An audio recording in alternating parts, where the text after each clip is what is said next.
Pujya Swamiji, the author Mahalingam Balaji, and the eminent writer, as I was told, but I think he's an eminent scholar, if you will agree, Bhaskaran Prabhakaran. I'm also happy to say that he is a Tevar and not a Brahmin. But from today onwards, you qualify to be a Brahmin.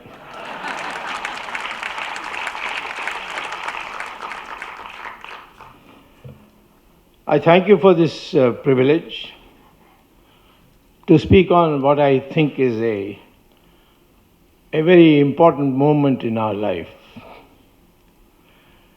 And for that, we need to have our sights cleared, our concepts cleared. First of all, who is a Brahmin? Is a Brahmin necessarily born Brahmin and no one else can be? Or a Brahmin can be born to Brahmin parents and become Brahmin, but others can also become Brahmin by the gunas that they have and the tyag that they have done and the courage to fight against evil. If you go to the Gita, you will find that various places, Lord Krishna says that gunas are made, the varnas are made, and let's be one thing clear, varnas are to be separated from jati. Jati is by birth. It is to enable people to not marry within the same blood group, because that leads to genetic flaw. Brothers and sisters marry, the children will become will be formed a demon that they will be born by Sikh, they will be born with our Naam.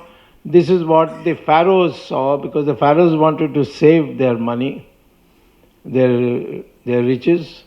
So they had brothers and sisters get married for the kings or the queens, and they found soon the whole pharaoh legend had disappeared, because they all became casualties and died very early. So jati was only for that, the blood group. And when the marriages are selected, you make sure that there is no clash of the blood group. But that's got nothing to do with our society, except in terms of seeing taking care that the future generations become healthy. What I am talking about is Varna. And Varna is described in Gita. Lord Krishna very clearly says that the gunas, if you are a jnani, a tyagi and a sahasi, in short, then you qualify to be a Brahmin. It's not necessary that you have to be born. Even if you are born in a particular varna, you can have different gunas and therefore move out. For example, Vishwamitra.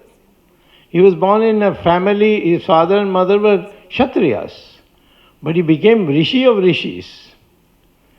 Take Veda Vyasa. So therefore I would like to remove this false impression that Brahmins are born to a Brahmin family and that's more and nothing else. And if we follow this example of the Gita, and what was our tradition, so therefore, in order to fight those who want to eliminate, finish, put down the Brahmin community, for them we need a bigger mass than 3%. And anyone who therefore preaches, I'm not saying you should go and actually convert people or engage in those processes, but the fact is you should now think in these terms can we? Because we need to fight the menace before us, and for that we need a larger population. So I will begin by this concept of Brahmin genocide, which is the title of the book. Now, genocide is a very serious matter. We saw it in its most ugly form when Hitler killed the Jews, and up to 66 million people were sent to gas chambers. So the United Nations has a special office on genocide, and in that they have listed all various occasions in the world has seen a horrible genocide.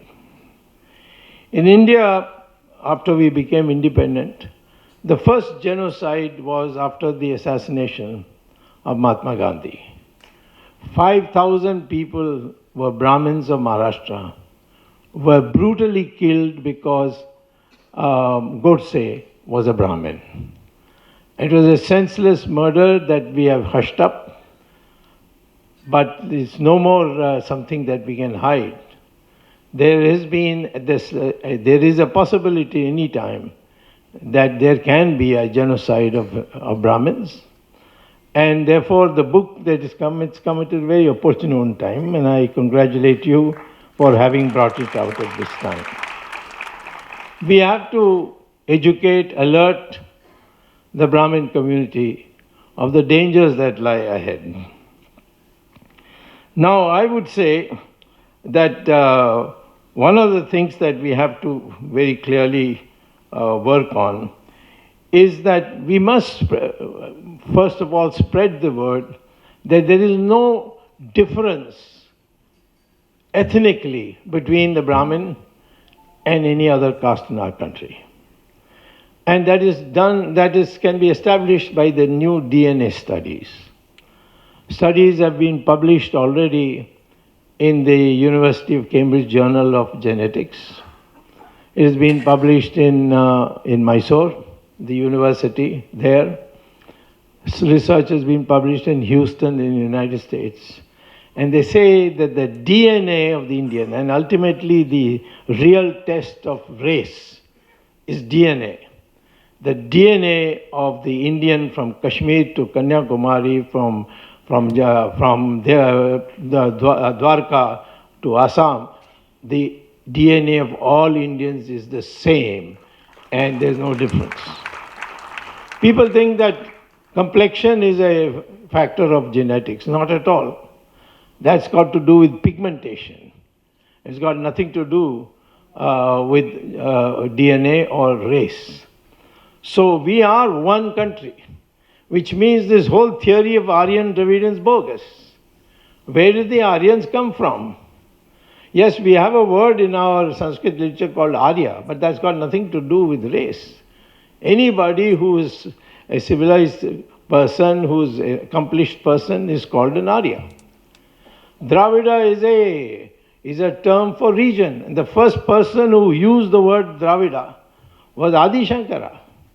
When he went up all the way, having debates on the way and converting people to Hinduism, and finally met the biggest expert of Buddhism, and there's Mandana Mishra in Bihar, and challenged him to a debate. And in that debate, they asked him, "Who are you?" He said, "I am a Dravid Shishu." Shishu means child. And there Shankara explains that he is a part of India which is called Dravid. That is the southern states of Maharashtra, Andhra, Karnataka, Tamil Nadu, and so on. So here you see you have a clear statement, but nobody reads it because our whole curriculum doesn't allow for this kind of literature to be brought in, or this kind of historical truths to come in. So therefore, this Aryan Dravidian theory as a race theory is rubbish. And it should not be allowed to be in any of our history books. Even BJP, with all its hectic efforts, even today has had an uphill fight and has not been able to change the history books that were introduced during the British times and continued during the Congress times, and may give new syllabus and a new set of books for compulsory reading to students, because there is dispute and there is objection, and those who were there in the government, the bureaucracy earlier, they are putting up their resistance. But ultimately we will do it. We will change the history books. I'm confident that BJP will come to power, but I'm not confident about Modi coming to power. That's an opinion of mine personally. There may be many admirers of Modi, but I would like to say that I am only concerned about BJP coming to power, because we have an ideology, and to make it a personality issue is then we are falling into the same question that we faced during Mrs. Gandhi's time. So the question is that we need a lot of time to see that all these things which have made you look inferior, feel inferior, that has to be corrected, and that can be corrected only at the school level, when you teach the students the correct history with the correct history book. And this, even parents will have to learn with it, because they have been brought up on the old history books. Now, as I told you that during Gandhi's assassination, there was a genocide, 5,000 people being killed without any rhyme or reason, just because Godse the killer was a Maharashtrian. Where do you draw the line? If this happens, every day will happen if we permit it. Fortunately, it has not recurred again. But once again, when Mrs. Gandhi was assassinated, 3,000 Sikhs were killed. And that itself shows that this mentality has to be wiped out, is to be taken out. And that can only come when we develop the true history of ours, that we are one people who are born here, who may have different views, we may have different religious understanding, perceptions, but as a people, we are one people, which we have to bring through the change of our history books. Otherwise, one of these days you will find another genocide that will take place. Now, this second point I would like to make about the reference to genocide was by a gentleman by name Rajiv Gandhi. I'm not talking about Prime Minister Rajiv Gandhi. I'm talking of the secretary of the DMK called Rajiv Gandhi. They can't even find Tamil names for themselves nowadays. One is Stalin and the other is Rajiv Gandhi. What kind of Tamil people are these? Anyway, he said that the Tamil Brahmins will be subject to genocide, openly in a press statement. And so I sent a petition to the High Court saying that this is in violation of our constitution, what he has said, and therefore he should be arrested. But I was told that it was required that I get sanction from the Chief Secretary. So I sent the sanction to the Chief Secretary, and the Chief Secretary has not yet responded. But meantime, I got quietly a word from somebody high up in government, I won't say who said that this gentleman will never speak again, so please don't press your court case. So I'm keeping the court case in cold storage, but if Mr. Rajiv Gandhi, former secretary now, I'm told, of the DMK, again says this, or any of them say this, there's no alternative but for us to get aggressive and take them to court and see that they repent for what they did. I did this once when Swami Dayanand Saraswati was there. When one day he told me that Karunanidhi has finally accomplished his lifetime desire. So I said, Swamiji, what was his lifetime desire? He said his lifetime desire was to take control by the government of Sabhanayakar temple, which is an ancient temple, in the town of Chidambaram. And he said he's taken them, now they are going to destroy it, because Karunanidhi said, I'll never rest till Sabhanayakar temple is destroyed. And he said it many, many years ago. So you have to take this in the Supreme Court. But I found out that the Dikshitars who were the pujaris, they had gone to court and they lost in the single judge high court and the division bench high court. So normally when you lose at both levels, going to Supreme Court is a tough proposition. So I asked Swamiji, how can I go? First of all, I have no locus standi. I'm not a Dikshitar. So how will I go to court and argue this? He said, no, you go. You will see that you will have your way. And miraculously, the court accepted my petition to argue.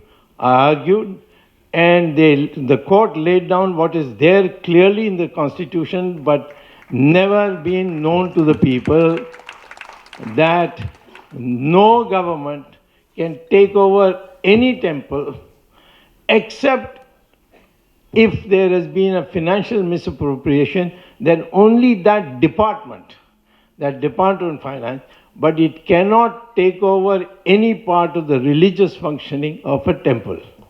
This is the order of the Supreme Court, but nobody is obeying it. I have to go from state to state to take examples and try to get it done. I've just gone to Maharashtra, where the BJP government has taken over the Pandurang, the Krishna, Pandharpur, in Pandharpur, where Vitthal and Rukmani temple, it's over thousands of years old. That particular temple, the BJP government has taken it over. And I have gone to court, and I think I'm certainly going to win in another 2 months, and it will be freed. But I had to do it, because this is illegal. Then, on the orders of Mr. Modi, our government took over all the 104 temples of Uttarakhand, including Kashi Vishwanath, including the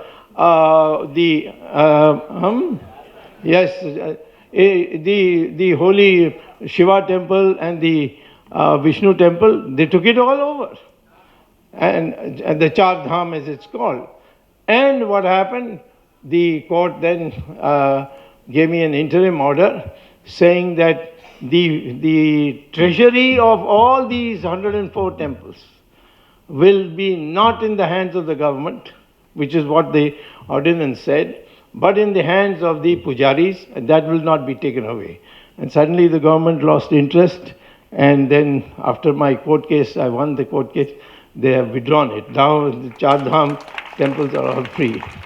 Now, therefore, what I am saying to you today is, you have, as Brahmins, as Hindus, we have to make sure that what is special about our culture includes looking after temples. And I'm unhappy to see our pujaris, our people who are working the temples, who have given their entire life for it, who have learned the Sanskrit shlokas, they have learned all the scriptures, who perform the pujas, the miserable life they have to lead, and particularly Tamil Nadu.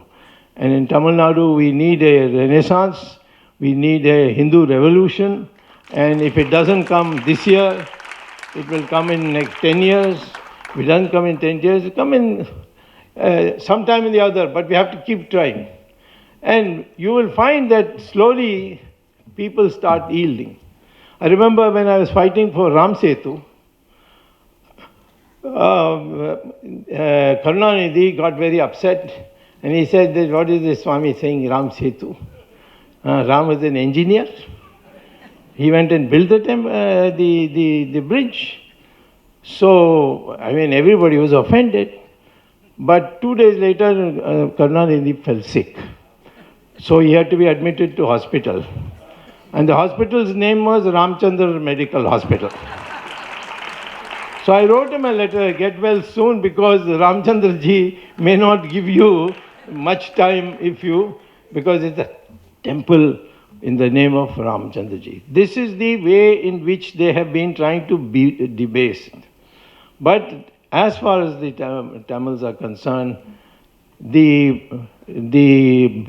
targeting of the Hindus must end. We cannot tolerate it anymore.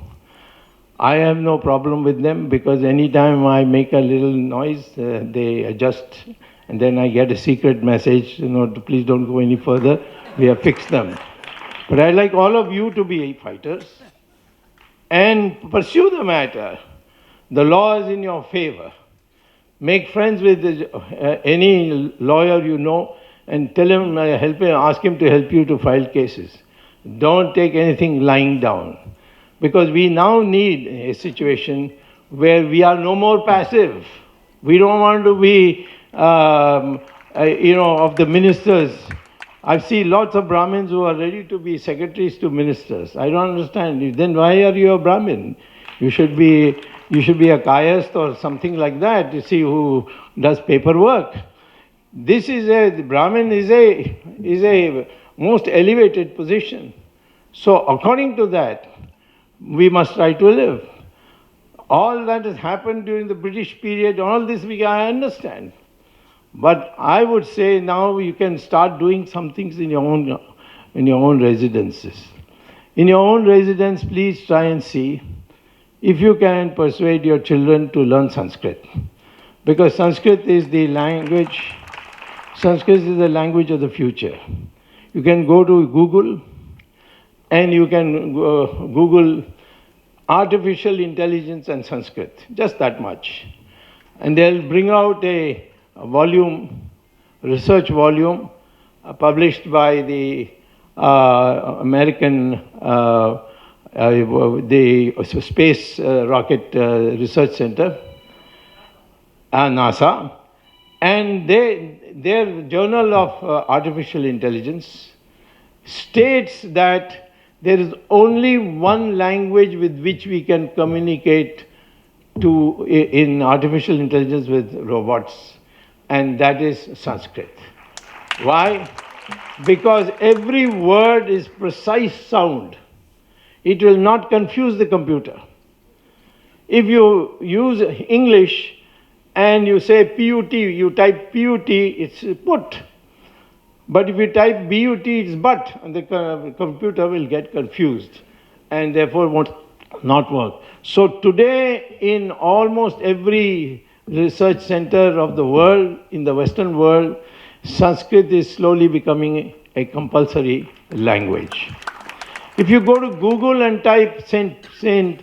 James School, London, James School is one of the most prestigious schools of London. It's an all-white school. And they are so prestigious that when Charles was being crowned, a group of students came and sang a song. What song, I'll tell you in a minute. But first is, if you go to Google and type St. James School, London, and Sanskrit, just that much. What will come out is that in that school in London, every morning between school for children of ages of 6 and 11, they have to sing shlokas of Sanskrit in an English school, all-white English school.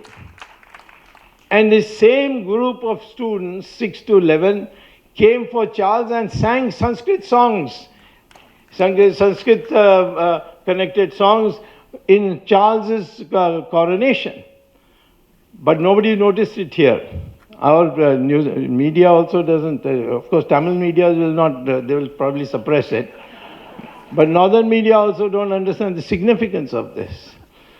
Everywhere Sanskrit is being revived. And so I would say Brahmin community should take the lead in this by seeing that all their children have the opportunity to learn Sanskrit, because Sanskrit is going to become the language in the future of at least artificial intelligence and therefore the base of science. So all this is fine, but somewhere, as I will come back to the first point I made as my last point, the numbers of Brahmins must increase. You can't take on, millions and millions of people by being a few millions yourself. And therefore, you must have, through not by me or anyone else, but by the great sadhus of our country, one of them is seated here, who can make it possible for the society and the Brahmins in particular to accept people who are born in other castes or other varnas, and because they have the same gunas as Krishna said Brahmins should have, if they have the same gunas, to break them and declare them as part of the Hindu community. Today we are 3%. If you can be 10%, I'd like to see what Mr. Karunanidhi's party would do. And they will wither away because they cannot manage a larger population.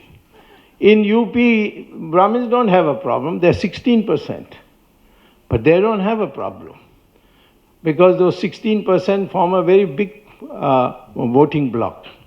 So I would say, first of all, please see that your children are educated in what it means to be a Brahmin, and what are the requirements of that, and how you can live with it without it interfering with any of your modern occupations.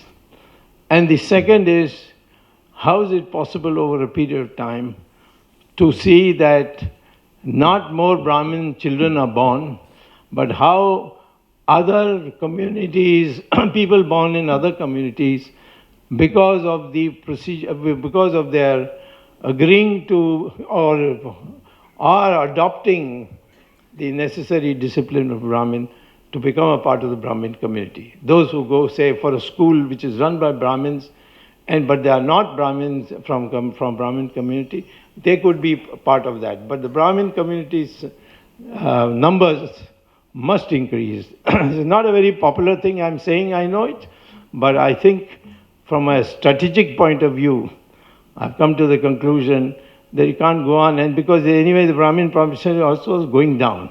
They're more educated, they have fewer children, and then some of them go abroad and settle down. They get very, very cushy jobs there and don't want to come back. So the shrinkage will take place. Or we have extremely poor Brahmins who are like Archakas and so on and so forth. So somewhere along the time, as a community, we should form a body, which body will be looking for how to get talent young talent from other parts of our society and bring them into the Brahmin community. Thank you very much.